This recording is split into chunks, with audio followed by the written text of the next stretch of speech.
Hay una idea en los materiales de hoy que se queda resonando, ¿no? La de esas personas que no tienen un recuerdo claro o una foto de haber sido abandonadas, pero que viven con un miedo constante casi subterráneo de que va a pasar en cualquier momento. Es como una vocecita que susurra, no te encariñes, no te relajes. Porque te van a dejar. Exacto. Y lo que lo hace tan complejo, y los autores lo mencionan, es la paradoja.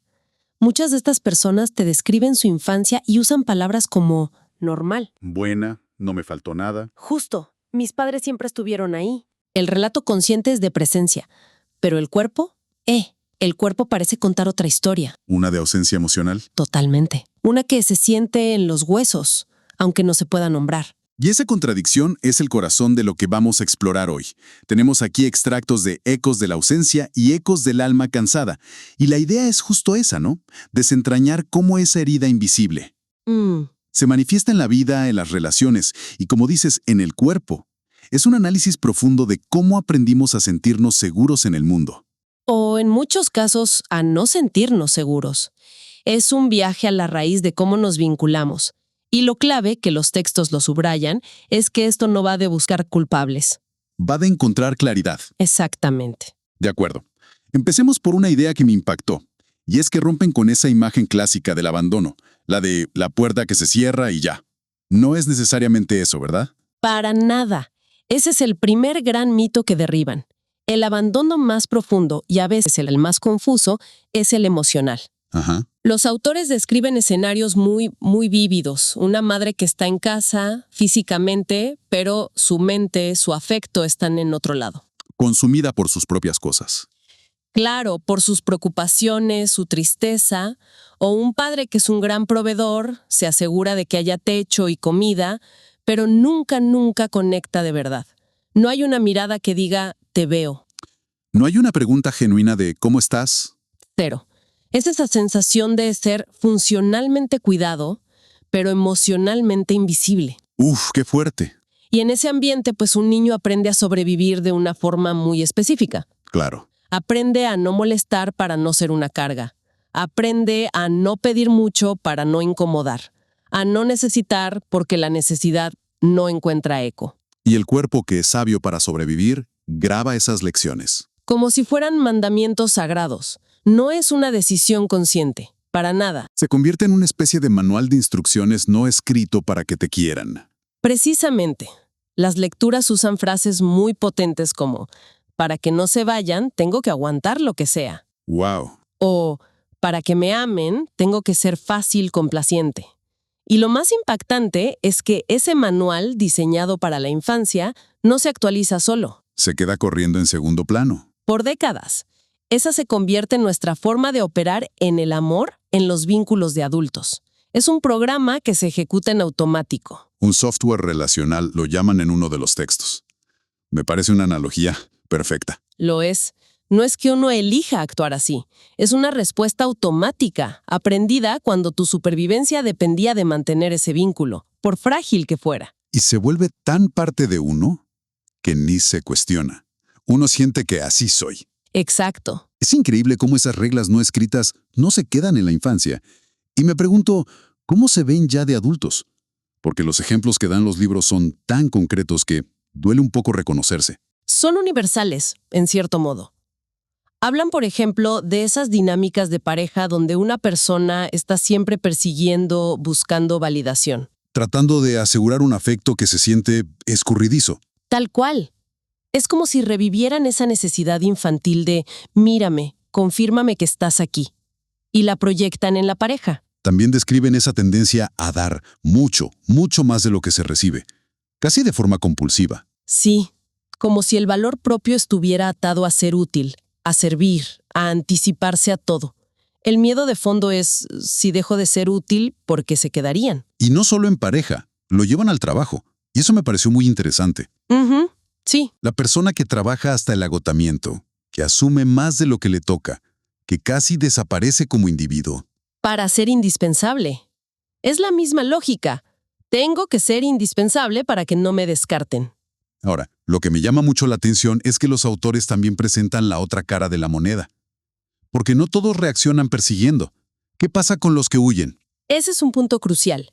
Mencionan a las personas que, para no ser abandonadas, abandonan primero. Se adelantan. Sí, son quienes sabotean las relaciones justo cuando empiezan a ponerse profundas. Cuando la intimidad aumenta, se activa el pánico y cortan. Prefieren cortar antes de que el otro tenga la oportunidad. Exacto. O los que desaparecen emocionalmente. Pueden estar ahí al lado, pero si su pareja muestra vulnerabilidad o necesita apoyo, Se cierran.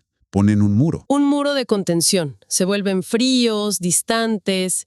Y esto, como bien dicen los textos, es la misma herida vista desde el otro lado del espejo. O sea, la lección que aprendieron no fue tengo que complacer. No. La lección fue el vínculo es peligroso. La intimidad es una trampa. Es más seguro irse antes de que me lastimen. Justo. Y es un mecanismo de protección que, irónicamente, los condena a repetir esa soledad que tanto temen. Es la misma cárcel, solo que con barrotes diferentes. Y aquí es donde la conversación se pone todavía más compleja. Hay una idea en las lecturas que, honestamente, me voló la cabeza. A ver, La posibilidad de que este miedo a la pérdida, esta sensación de me van a dejar, ni siquiera haya empezado con nosotros. Que venga de más atrás. es el concepto de la herencia emocional no resuelta. Es fundamental para entender la profundidad del patrón. ¿Cómo funciona eso? Los autores ponen ejemplos muy claros. Imagina una abuela que perdió a su madre siendo muy niña y nunca procesó ese duelo. O un abuelo separado de su familia por la guerra o por la migración forzada. Son historias de rupturas, de duelos congelados. Exacto. Entonces, cuando hablan de esto, no es algo místico como una maldición familiar. Ah, bien, no es esotérico. Para nada. Es mucho más tangible, más psicológico. Son patrones de comportamiento que se transmiten en silencio. Si esa abuela aprendió que amor es igual a pérdida, es muy probable que, sin querer, Le enseñara a su hija a ser muy cautelosa con los vínculos. a no entregarse del todo. Y esa hija, a su vez, nos lo transmite. No con palabras. Nadie se sienta a decir, ten cuidado, la gente que amas desaparece. Se transmite con la ansiedad en la mirada. Con la dificultad para expresar afecto, con la distancia emocional. El cuerpo de un niño aprende lo que las palabras no dicen. La lección silenciosa es, los vínculos no son seguros. Y uno crece con esa sensación en el cuerpo sin entender de dónde viene. Y eso conecta perfecto con cómo lo vivimos hoy. En situaciones que parecen triviales, los autores usan el ejemplo de la ansiedad que se dispara cuando alguien tarda en responder un mensaje. Es un ejemplo perfecto de cómo se activa la herida. La parte racional del cerebro intenta calmarte. No, estará en una reunión. Se quedó sin batería. Lo lógico. Pero el cuerpo no funciona con esa lógica. El cuerpo no racionaliza, el cuerpo siente. Y lo que siente, como dicen las fuentes, es una memoria antigua. Siente otra vez. Uf. Otra vez. ¿Otra vez me van a dejar? ¿Otra vez desaparecieron? Precisamente, se activa una memoria de peligro grabada en el sistema nervioso. La ansiedad que surge, esa necesidad casi desesperada de confirmación, no es por debilidad o por ser demasiado sensible. Es biológico. Es una respuesta biológica. Una parte muy profunda aprendió hace mucho tiempo que quedarse en soledad era una amenaza para la supervivencia. Es el eco de un miedo antiguo. Entender todo esto es revelador, pero también puede ser un poco abrumador. Supongo que el siguiente paso que proponen es mirar hacia adentro, ¿no? Sí, pero lo hacen con una invitación muy clara. Hacerlo sin juicio. Proponen una autoevaluación honesta, no para culparse, sino para iluminar, para ver el patrón. Me gustaría que repasáramos algunas de esas preguntas, porque son muy potentes. Una es, ¿en qué momentos siento con más intensidad el miedo a que se vayan? No es si lo sientes, sino cuándo. Esa es clave, porque ayuda a identificar los detonantes. Otra que me parece fundamental es, me esfuerzo demasiado por ser necesario para los demás. ¿Eso apunta directo a la creencia de que nuestro valor está en nuestra utilidad? Totalmente. O esta otra, me cuesta pedir ayuda, incluso cuando la necesito desesperadamente. Porque pedir implica mostrar necesidad y la lección pudo ser necesitar es peligroso. Y para quienes se identifican más con huir, sugieren preguntar.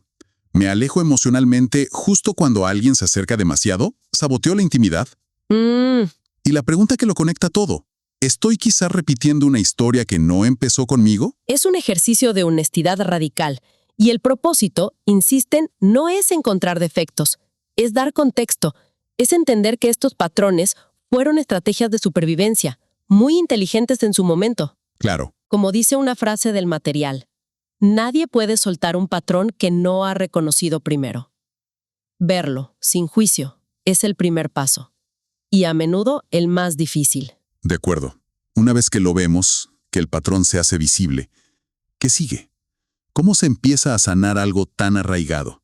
Y aquí las lecturas ofrecen una perspectiva que me pareció revolucionaria. A ver, No se trata de intentar convencernos de que nadie más nos va a dejar, porque eso en realidad no lo podemos controlar. no, el enfoque es mucho más profundo y, lo más importante, está bajo nuestro control. La propuesta es enseñarle a nuestro cuerpo, al sistema nervioso, que ahora sí hay alguien que incondicionalmente se queda, uno mismo. La sanación empieza por dejar de abandonarnos. Exacto. Dejar de abandonarnos en los momentos de miedo. Suena poderoso, pero también un poco abstracto. ¿Cómo se ve eso en la práctica? Si alguien se da cuenta de que siempre anula sus propias necesidades por la pareja, ¿cuál sería una de esas pequeñas acciones que mencionan? Pues una acción concreta podría ser, por ejemplo, expresar una opinión diferente aunque le dé pánico el desacuerdo. Aunque sean algo pequeño. En algo pequeño. O decir no a un plan que no le apetece, en lugar de aceptar por miedo a decepcionar. O poner un límite.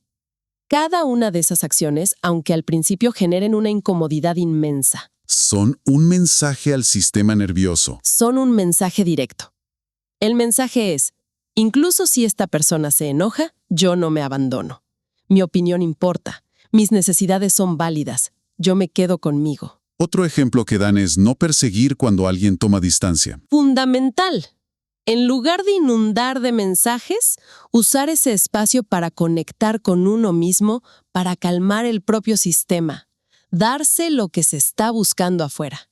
Es un acto de autosoberanía. Es como reeducar esa memoria interna con la experiencia, no solo con el pensamiento. Lo explican usando el concepto de neuroplasticidad, pero de una forma muy sencilla. ¿Correcto? Explican que el cerebro y el cuerpo aprenden por repetición. Así como aprendió a asociar la distancia con el peligro, puede aprender a asociar la autovalidación con la seguridad. Ajá. Cada vez que uno elige no traicionarse para complacer, cada vez que uno se queda con su propia ansiedad en lugar de actuar, está creando literalmente un nuevo camino neuronal. Si está construyendo un refugio interno, un lugar seguro adentro que no depende de nadie más. Esa es la mejor forma de verlo. Es un proceso, claro, no es un interruptor, es lento, es gradual, Requiere muchísima compasión. muchísima. Pero es estable, y al final es lo que de verdad nos libera del miedo. Y esto nos lleva al cierre. Hay una síntesis muy potente en las conclusiones que creo que resume todo este viaje. Sí, la idea final es que, bueno, si bien el abandono original no fue nuestra culpa, la sanación sí es nuestra responsabilidad. Y el objetivo no es buscar la perfección o borrar el pasado, eso es imposible. El objetivo es más compasivo, es dejar de repetir una historia que ya no nos pertenece. Y que quizás nunca nos perteneció del todo. Exacto, es reclamar nuestra propia narrativa. Para terminar, quiero cerrar con la frase con la que concluyen los autores, que me parece que encapsula toda la esperanza de este proceso de una manera preciosa. Adelante.